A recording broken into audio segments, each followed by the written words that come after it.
कैसे हैं आप सभी? मुझे पता है कि आप सभी लोग बहुत ज़्यादा घबराए हुए होंगे अपने बोर्ड एग्ज़ाम को लेकर के, पर आप घबराएँ नहीं, मैं आपके साथ खड़ा हूँ और जहाँ तक संभव हो सकेगा मैं आपका मदद करूँगा, ठीक है? आज मैं एक चैप्टर आपके बीच लेके आया हूँ जो बहुत ही सुंदर चैप्टर है। इस चैप्टर का नाम है from the diary of Anne Frank. क्या नाम है इस चैप्टर का? From the diary of Anne Frank, ठीक है? उसी के बारे में आज मैं समझाने वाला हूँ। ये एक डायरी था एन फ्रैंक के द्वारा। एक्चुअली में ये एक डायरी नहीं बल्कि डायरी का एक हिस्सा है। पूरा एक डायरी था, उसी डायरी का एक पार्ट है। कौन सा? ये जो आप पढ़ने वाले हैं वो, ठीक है। कहानी को शुरू करने के पहले मैं आपको कुछ चीज़ बताना चाहता हूँ। जैसे यहाँ लिखा हुआ है बिफोर यू रीड, मीन्स आप कहानी को पढ़ने के पहले इस चीज़ को ज़रूर देख लेंगे, ठीक है। ये क्या नाम है? एनिलिस मैरी एन फ्रैंक। इनका जो जन्म हुआ था वो जून 1929 में हुआ था और इनका जो देहांत हुआ था 1945 में हुआ था। फरवरी या मार्च के 1945 में हुआ था। ये एक जर्मन थी, वॉज ए जर्मन। ये जो लड़की है ये एक जर्मन है। कहाँ इनका जन्म हुआ था? तो जर्मन में हुआ था। उसके बाद आपसे पूछा जाएगा ये कौन से धर्म से थे? तो ज्विस गर्ल थी। ये कैसी थी? ज्विस गर्ल। ज्विस गर्ल का मतलब क्या होता है? ये ज्विस गर्ल का मतलब क्या होता है? ये जो है वो यहूदी हैं। कौन है ये? यहूदी थी। समझ गए? Who wrote while he hiding with her family and 4 friends in Amsterdam. ये डायरी तब लिखा गया था जब ये क्या थे? हिडन थे अपने फैमिली और 4 दोस्तों के साथ। कहाँ पे? आस्टरडम, याद रखिएगा, सॉरी एम्स्टर्डम। क्या नाम है इनका? एम्स्टर्डम। एक जगह है Amsterdam. During the German occupation of the Netherland in World War second. ये वर्ल्ड वॉर सेकेंड के समय का बात है जब ये क्या थे? वहाँ पे छिपे हुए थे। समझ गए? कहाँ पे छिपे हुए थे? वहाँ पे एक जर्मनी लड़की थी ये, ठीक है, जिसने द्वितीय विश्व युद्ध के दौरान नीदरलैंड पर जबरन कब्जे के दौरान अम्स्टर्डम में अपने परिवार के साथ 4 दोस्तों के साथ छिपकर बैठा हुआ था, ठीक है। आगे चलते हैं। Her family had moved to Amsterdam after the Nazis gained power in Germany but were trapped when the Nazi occupation extend into the Netherlands, ठीक है। आगे समझिएगा क्या हुआ। ये नाजियों के जर्मनी में सत्ता हासिल करने के बाद उसका परिवार अम्स्टर्डम चला गया था। नाजियों मीन्स एक नाजी लोग जो थे वो जर्मनी पर कब्जा कर लिए थे। नाजी का मतलब हिटलर, नाम सुने हैं ना? हिटलर ने, ठीक है, एक तरह से याद रखिएगा, हिटलर के सैनिकों ने कहाँ पे कब्जा कर लिया था? वहाँ पे, ठीक है, जर्मनी पे। और इन यहूदियों को पूरा एकदम मार के ख़त्म कर दिया गया था। बहुत यहूदियों को उन्होंने मौत के घाट उतार दिया था, ठीक है। उसी के डर से ये सभी जाके अम्स्टर्डम में जाके क्या हो गए? छिप गए। कहाँ छुपे थे? अम्स्टर्डम में जाकर के छिप गए थे, ठीक है, अपने परिवार के साथ और 4 दोस्तों के साथ वहीं पे थी, ठीक है। आगे सुनिएगा। As as precautions against the Jewish population increased the family went into hiding in July 1942 in hidden rooms in her father Otto Frank's. याद रखिएगा इनके पिताजी का नाम क्या है? ऑटो फ्रैंक्स, ठीक है, समझिएगा। लेकिन जब नाजी कब्जा जो है वो नीदरलैंड तक फैल गया तो वे फंस गए थे। क्या हो गए थे? वो फंस गए थे। जैसे जैसे यहूदी आबादी के खिलाफ उत्पीड़न बढ़ रहा था, ठीक है, उसके परिवार जुलाई 1942 में अपने पिता ऑटो, इनके पिताजी हैं कौन? इनके पिताजी हैं ऑटो फ्रैंक। एनी फ्रैंक के जो पिताजी हैं वो कौन है? Auto Frank. वो उसी के कार्यालय भवन में छिपे हुए थे कमरों में, ठीक है। आगे सुनिएगा। After 2 years in hiding, the group was betrayed and transported to the concentration camp system where Anne died. क्या हो जाता है? 2 साल तक छिपने के बाद समूह को धोखा दिया गया और यातना शिविर प्रणाली में ले जाया गया, जहां एनी का क्या हो जाता है? मृत्यु हो जाता है। जहां एनी का क्या हो जाता है? मृत्यु हो जाता है, ये मर जाती है, ठीक है। आगे समझिएगा और क्या क्या लिखा गया है। Of typhus in Bergen Belsen within days of her sister Margot Frank, ठीक है। Her father Otto and only survivor of the group return to Amsterdam. मतलब वापस एस्टर्डम सिर्फ और सिर्फ इसके पिताजी ही आ सके, बाकी बात इसकी जो बहन थी वो भी मारी जा चुकी थी, ठीक है, वो भी मर गई थी। एन फ्रैंक भी मर गए थे। अपने परिवार में से सिर्फ और सिर्फ एन फ्रैंक के पिताजी ही वापस आ पाए थे। कहाँ से? तो नीदरलैंड से। समझ गए? कहाँ पे आ पाए थे वापस? तो एम्स्टर्डम में। समझ गए? आफ्टर द वॉर एंड, मैंने जब लड़ाई खत्म हो जाता है तब। To find that her diary had been saved, ठीक है, convinced that it was a unique record. जब वो वापस आते हैं उसके पिताजी उस घर में जहाँ पे वो एन फ्रैंक पहले रहती थी एम्स्टर्डम में, वहाँ पे जब आते हैं तो वहाँ वो एक डायरी पाते हैं जो एन फ्रैंक के द्वारा लिखा गया था, और ये इकलौता निशानी था एन फ्रैंक का, इसलिए उसके पिताजी ने उसको बहुत ही अच्छे से रखा। ठीक है, he took action to have it published in English under the name of diary of a young girl. और इसके पिताजी ने चाहा कि ये जो एक याद है, इस याद को मैं पूरे दुनिया को बताऊंगा, पूरे दुनिया को सिखाऊंगा, ठीक है, दिखाऊंगा, और इसीलिए इसके पिताजी ने इसके लिखे गए डायरी को क्या किया, पब्लिश किया। कहाँ पे? पूरा दुनिया के बीच में। कहाँ पे पब्लिश किया? तो पूरा दुनिया के बीच में ये चीज़ को पब्लिश किया गया। ध्यान दीजिएगा और समझिएगा। ठीक है, किसके द्वारा पब्लिश कराया गया? इसके पिताजी के द्वारा। इसका नाम क्या रखा गया? तो the diary of a young girl. क्या नाम रखा गया? The diary of a young girl. ध्यान से मेरी बातों को सुनिएगा और समझिएगा। ठीक है, चलिए आगे बढ़ते हैं। The diary was given to Anne Frank for her 13th birthday and chronicles the event of her life from 12 June 1942 until its finally entry of 1 August 1944। ठीक है, बोला जाता है कि डायरी जो है वो एनी फ्रैंक को उसके 13वें जन्मदिन पर दिया गया था, और यह 12 जून 1942 से लेकर 1 अगस्त 1944 की उनकी अंतिम प्रविष्टि तक उनके जीवन की घटनाओं का लेखा जोखा है। समझ गए? मैंने सारा चीज़ अपने जीवन के बारे में उन्होंने ये डायरी लिखा। एक तरह से बोल सकते हैं कि ये ऑटोबायोग्राफी था। किसके द्वारा? एन फ्रैंक के द्वारा लिखा गया था, खुद अपने जीवन की घटनाओं को। ठीक है, आगे सुनिएगा। It was eventually translated from its original Dutch into many languages and became one of the world's most widely read books. समझ गए?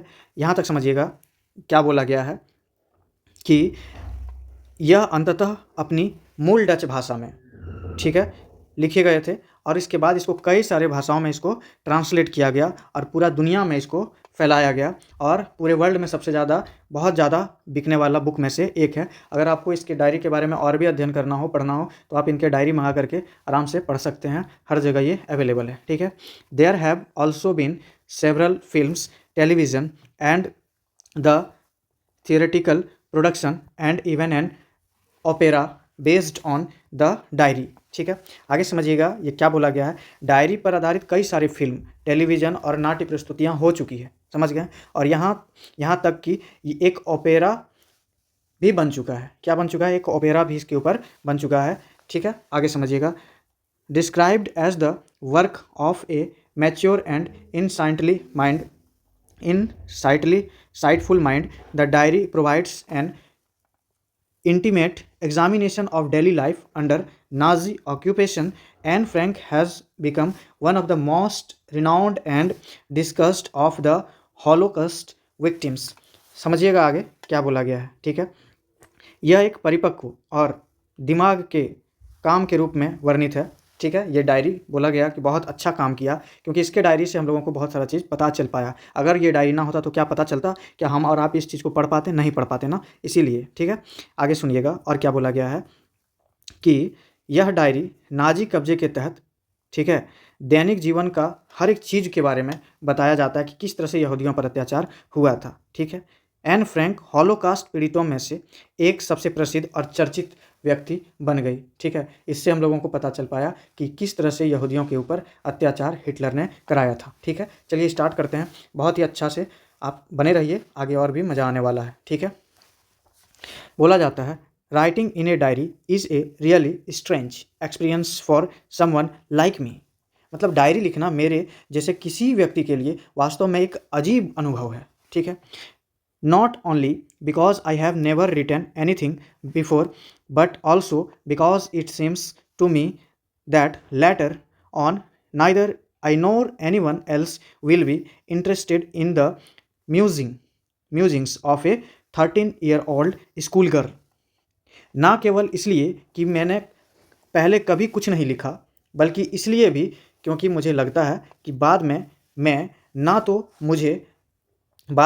ना तो मुझे ना ही किसी और को, ठीक है, 13 साल की स्कूली छात्र के विचार में दिलचस्पी होगी। मतलब ऐसा है कि बताओ, अगर 13 साल का बच्चा आकर के आपसे बात करे, क्या आप उससे अच्छे से बात करेंगे? नहीं करेंगे। तो एनी को भी ऐसा ही लग रहा था कि उसके बातों को कोई सुनने वाला नहीं है, उसके बातों को सुनने वाला है तो वो डायरी ही है। इसलिए वो क्या लिखी, डायरी लिखी 13 साल के ही उम्र में, समझ गए। Oh well, it does not matter, I feel like writing and I have no even great need to get all kind of things of my chest. ठीक है, मुझे लिखने का मन कर रहा है। ठीक है, ऐसा बोला गया कि ओ सॉरी यहाँ से स्टार्ट है। ओह अच्छा, ओ वेल मैंने ओह अच्छा, इसके इससे कोई फ़र्क नहीं पड़ता।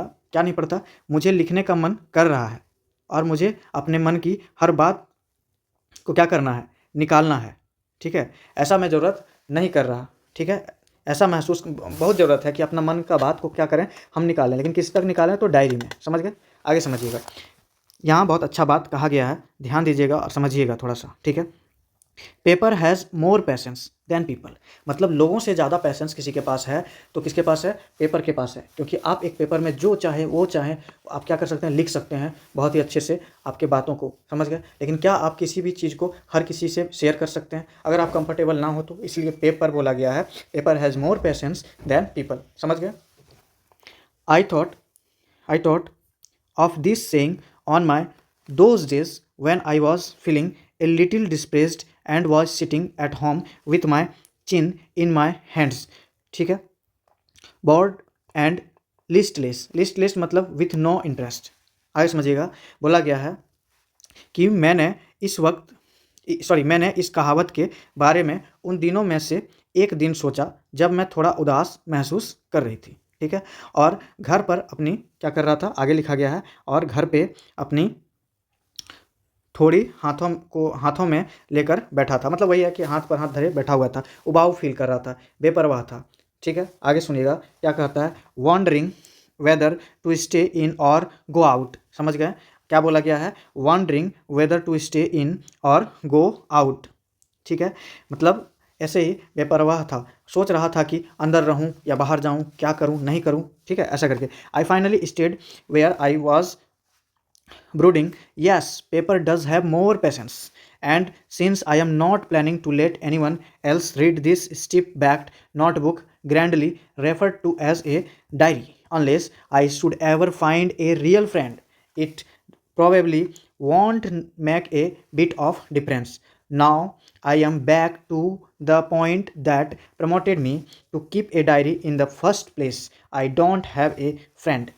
समझ गए, यहाँ तक क्या बोला गया है मैं आपको बहुत ही बारीकी से समझाता हूँ, सुनिएगा। ठीक है, और मैं आखिरकार वो एनी बोल रही है हम लोगों से, और मैं आखिरकार वहीं रुका रहा, सोचता रहा और बोलता रहा कि हाँ, कागज़ में ज़्यादा धैर्य है। और चूँकि मैं इस सख्त कवर वाली नोटबुक को जिसे शान से मैं किसी क्या कहा जाता है, डायरी कहा जाता है, जिसे शान से क्या कहा जाता है, डायरी कहा जाता है, किसी और को पढ़ने देने वाला नहीं हूँ मैं। ये डायरी सिर्फ मैं अपने लिए लिख रहा हूँ। ठीक है, ऐसा कौन कह रहा है?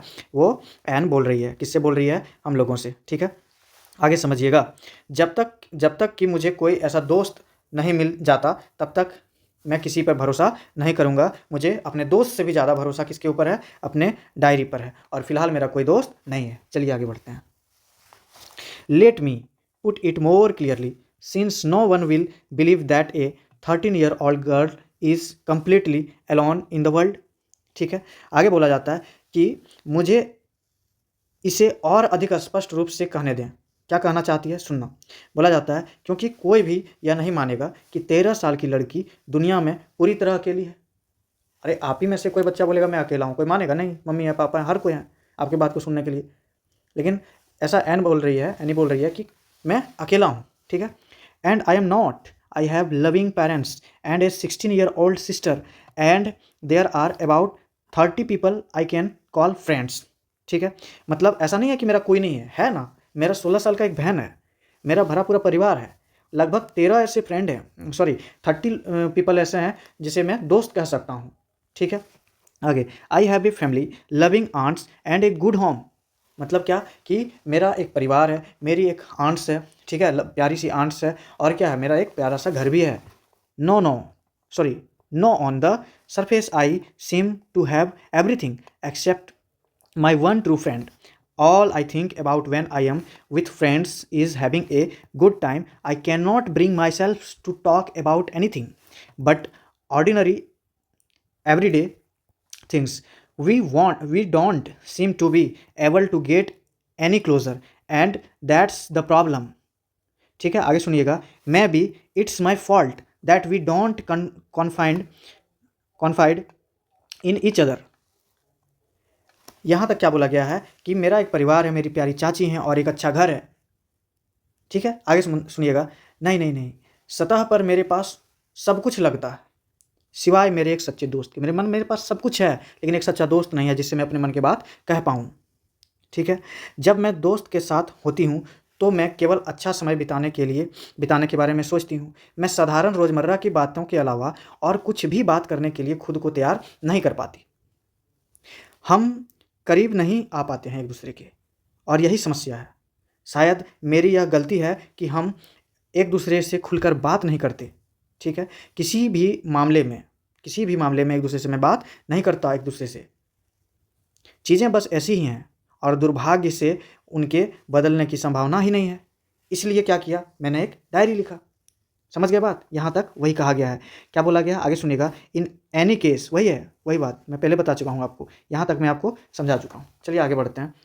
To enhance the image of this long-awaited friend in my imagination, I don't want to jot down to facts in this diary the way most people would do, but I want the diary to be my friend and I am going to call this friend Kitty.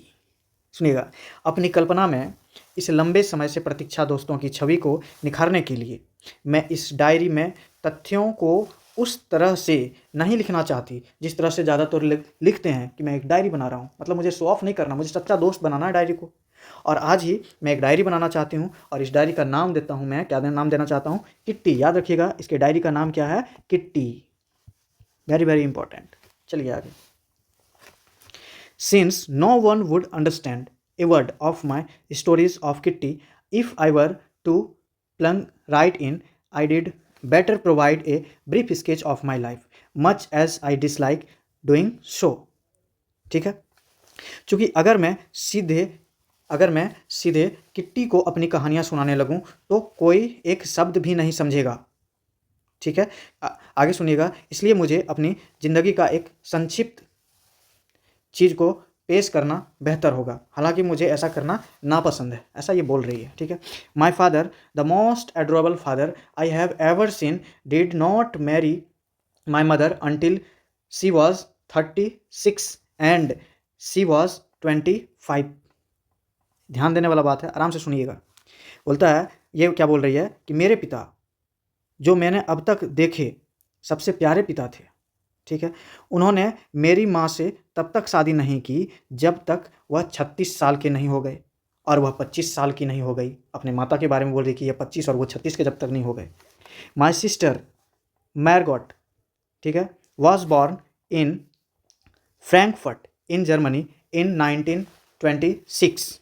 वो अपनी बहन के बारे में बोल रही है कि मेरी बहन मार्गोट का जन्म 1926 में जर्मनी में फ्रैंकफर्ट में हुआ था. ठीक है, आगे.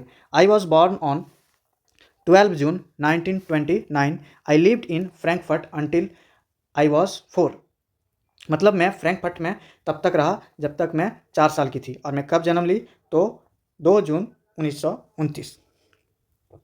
समझ गए, आगे समझिएगा क्या बोला गया है. माई फादर एमिग्रेटेड टू हॉलैंड इन 1933. मतलब मेरे पिताजी हॉलैंड चले गए कब, 1933 में. My mother Edith Hollander Frank.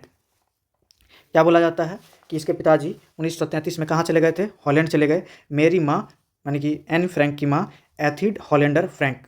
ठीक है, went with him to Holland. वो भी कहाँ चली गई, हॉलैंड. कब, in September. While Margot and I were sent to Aachen to stay with our grandmother. मतलब उसके माता भी चले गए, पिता भी चले गए, जबकि मार्गोट और मुझे मैंने कि खुद एनी और उसके बहन मार्गोट कहाँ पे रह गई, दादी के पास रह गई. ठीक है, एचएन भेज दिया गया. कहाँ भेज गया, एचएन. नाम याद रखिएगा, वो सभी हॉलैंड चले गए जबकि इन सबों को अपने दादी के पास एचएन भेज दिया गया. Margot went to Holland in December. और मार्गोट भी दिसंबर में हॉलैंड चले गई. And I followed in February when I was plunked down on the table as a birthday presents of for Margot. मतलब क्या हो गया, आगे समझिएगा कि बोला गया है कि मार्गोट दिसंबर में हॉलैंड चले गई और मैं फरवरी में उनके पीछे पीछे गई। जब मुझे मार्गोट के जन्मदिन के उपहार के रूप में मेज पर रख दिया गया। समझ गए, आगे बढ़ते हैं। I started right away at the Montessori nursery school. कहाँ पे ये पढ़ने चले गई थी?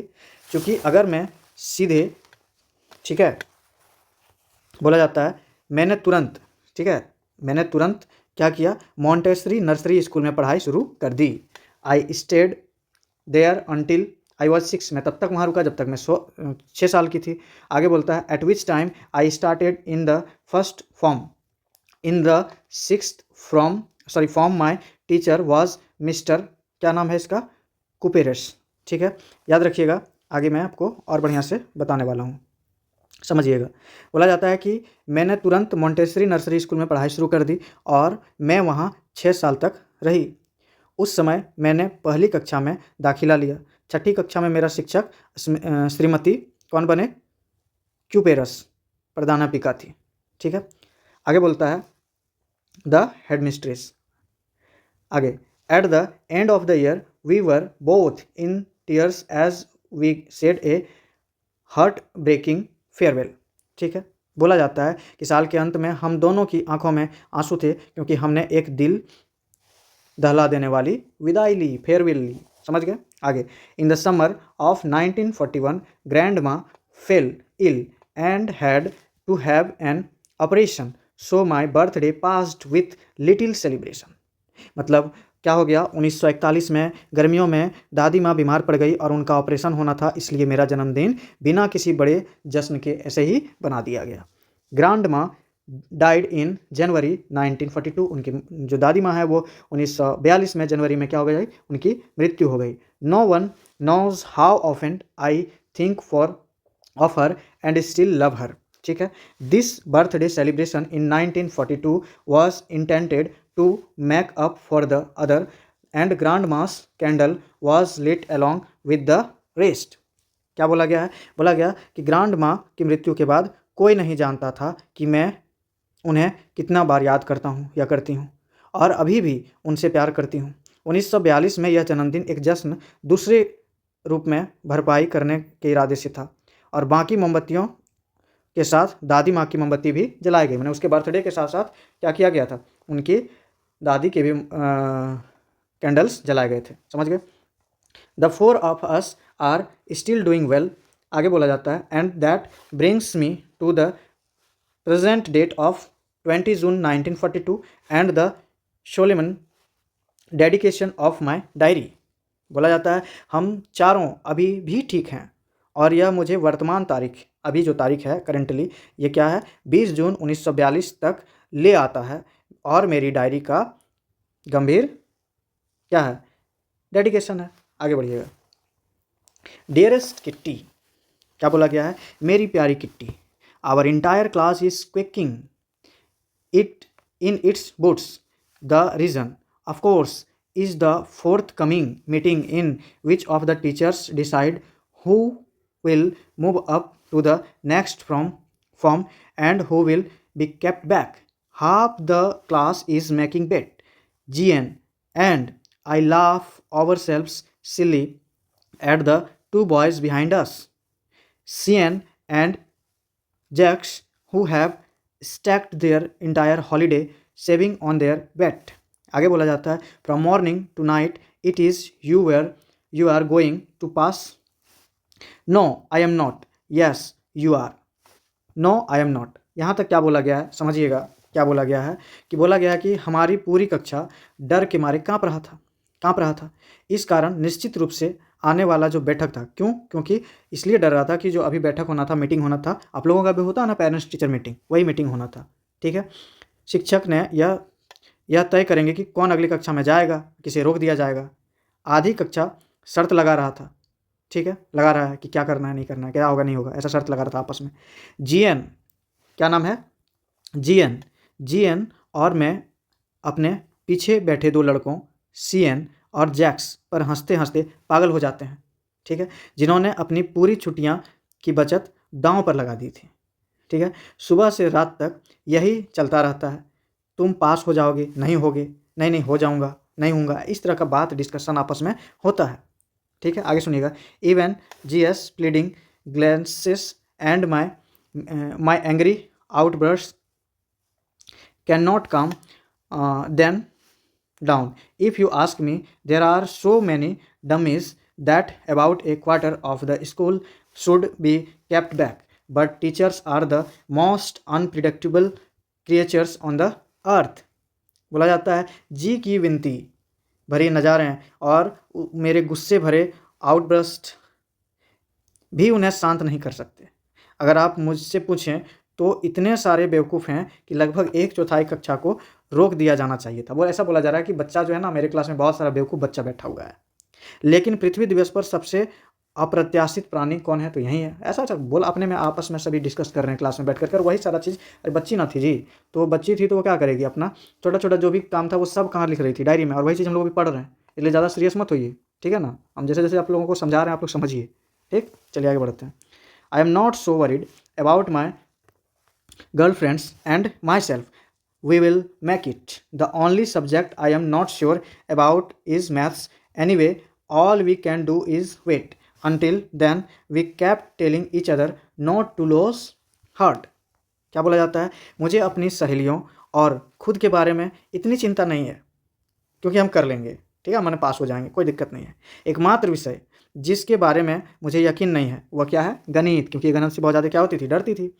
ठीक है, समझ रहे हैं, आगे बढ़ते हैं। बोला जाता है कि वैसे भी बस इस इंतजार ही कर सकते हैं, और क्या करेंगे। आप लोग भी जब रिजल्ट होगा आप लोगों का बोर्ड का, तो आप लोग भी इंतजार करिएगा, है कि नहीं। चलिए आगे बढ़ते हैं, समझिएगा। और तब तक हम एक दूसरे से कहते रहते हैं कि हिम्मत रखो, हिम्मत रखो, घबराओ नहीं, ऐसा बोलते हैं, ऐसा यहाँ पे ये बोलिए। ठीक है, आगे बढ़ते हैं। I get along pretty well with all my teachers. There are 9 of them, 7 men and 2 women. Mr. Kissing, the old fogey who teaches math, was annoyed with me for age because I talked so much. After several warning, he assigned me extra homework. आगे सुनिएगा। An essay on the subject, a chatterbox. A chatterbox, what can you write about that? I did worry about that later. I decided. I jotted down the little in my notebook, tucked it in my bag and tried to keep quiet. समझिएगा क्या बोला गया है। बोला गया है कि मैं अपने सभी शिक्षकों के साथ, ठीक है, यहाँ से यहाँ तक समझा रहा हूँ आपको, समझिएगा। मैं अपने सभी शिक्षकों के साथ बहुत अच्छी तरह से घुल मिल जाती हूँ। ठीक है, क्या हो जाता है, वो बहुत अच्छे से घुल मिल जाती है। उनमें से 9 हैं, कितने लोग हैं, 9 हैं, 7 पुरुष हैं और 2 महिला हैं। ठीक है, आगे बोला जाता है श्री किसिंग, मिस्टर किसिंग जो हैं, याद रखिएगा इसके मैथ्स टीचर का नाम क्या नाम है, मिस्टर किसिंग। वह बूढ़ा आदमी है जो गणित पढ़ाता है। ठीक है, मुझे हमेशा नाराज़, मैंने एनी फ्रैंक से उसके टीचर जो किसिंग है वो हमेशा नाराज़ रहता था। क्यों, क्योंकि ये बहुत ज़्यादा बक बक बक बक करती थी। कई सारे चेतावनियाँ इसको दिए। ठीक है, कई सारा इसको एक्स्ट्रा होमवर्क मिल जाता था कि ये करो वो करो। लास्ट में इस टीचर ने चिड़चिड़ा करके इनको क्या बोला कि ए चैटर बॉक्स के ऊपर कुछ लिखो, एक नोटबुक लिखो। तो इसीलिए इन्होंने क्या किया कि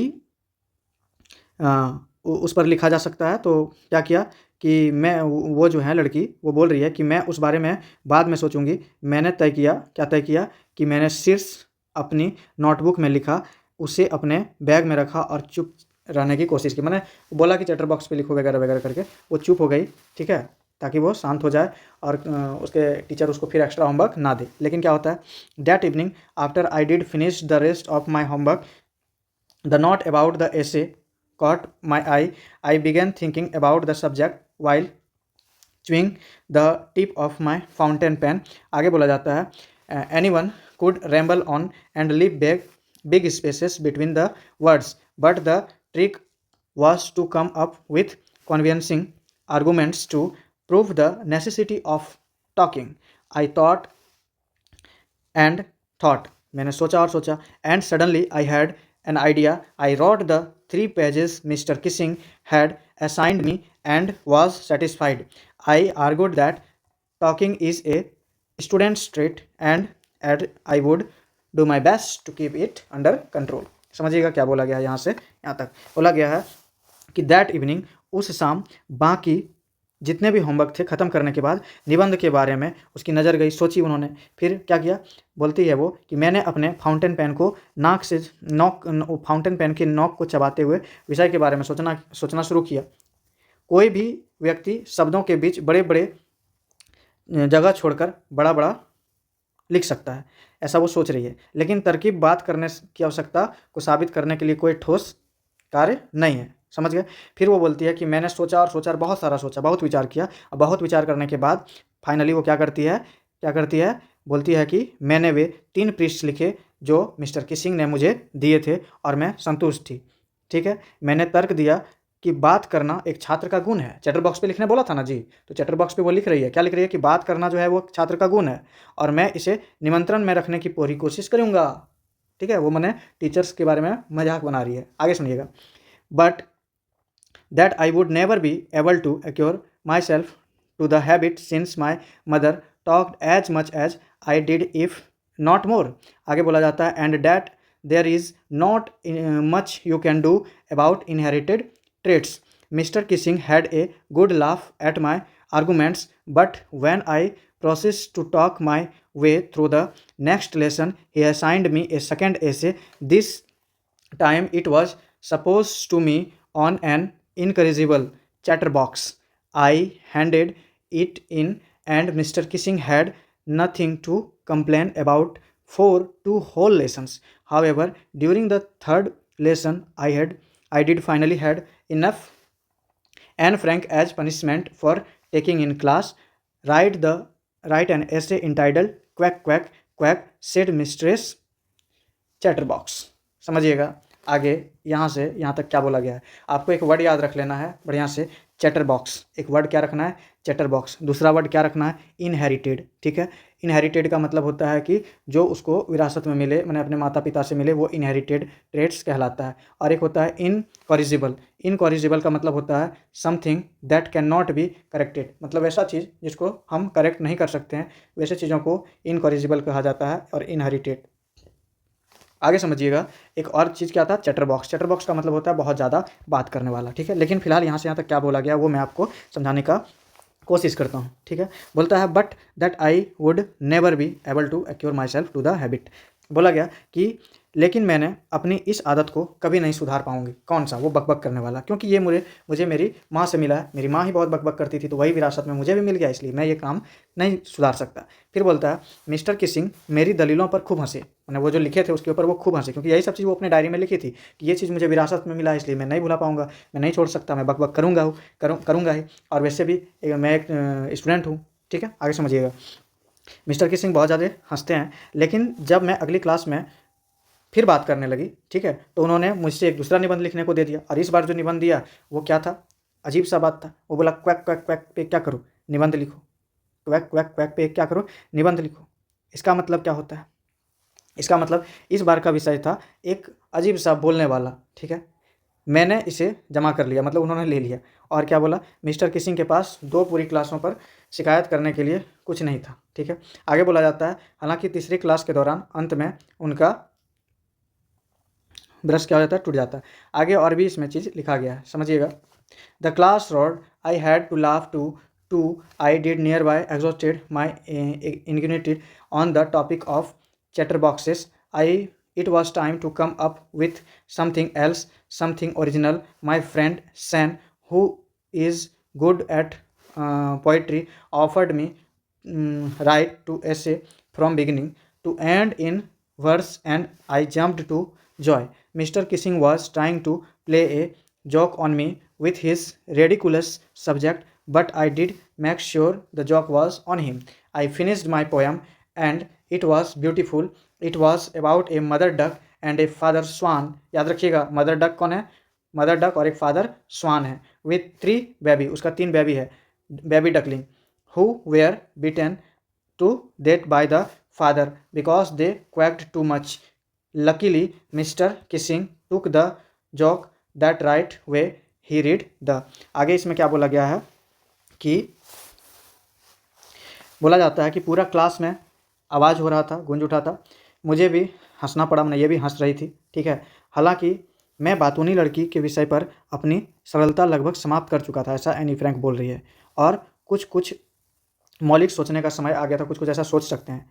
बोलता है मेरी दोस्त सैन जो कविता में बहुत अच्छी है, उसने निबंध शुरू से अंत तक कविता में लिखने में मदद किया, ठीक है। आगे बोलता है कि मिस्टर किसिंग जो है एक हास्यास्पद विषय पर मेरे साथ मजाक करने की कोशिश कर रहे थे, लेकिन मैं सुनिश्चित करूँगा, ठीक है, करूँगी कि मजाक उन्हीं पर भारी पड़े, ठीक है। मतलब क्या था ना कि उसके जो मैथ्स के टीचर मिस्टर किसिंग थे, वो चाह रहे थे कि इसको हम ऐसा चीज़ दें जिससे ये क्या हो, फंस जाए, ठीक है, और उसका मजाक बना पाए। लेकिन एनी फ्रैंक बोलती है कि नहीं, ऐसा मैं कुछ करूँगी ना कि वो टीचर ही क्या हो जाए, फंस जाए और वह उन्हीं का मजाक बन जाए, ठीक है। और आगे यहाँ से यहाँ तक क्या बोला है, आई फिनिश्ड माई पोएम। बोला जाता है कि मैंने अपनी कविता पूरी की और वह बहुत अच्छी थी, ठीक है। इसने एक कविता क्या लिखा कि एक बतख माँ है और एक हंस पिता है, ठीक है। एक डक जो है वो मदर है और स्वान जो है वो क्या है, पिता है, ठीक है। उनके 3 बच्चे थे और जो पिता थे उन्होंने उसको काट काट कर मार डाला। किसको? वो उसके 3 बच्चों को, उनके डकलिंग्स को, बेबी डकलिंग्स को क्या कर दिए, काट काट के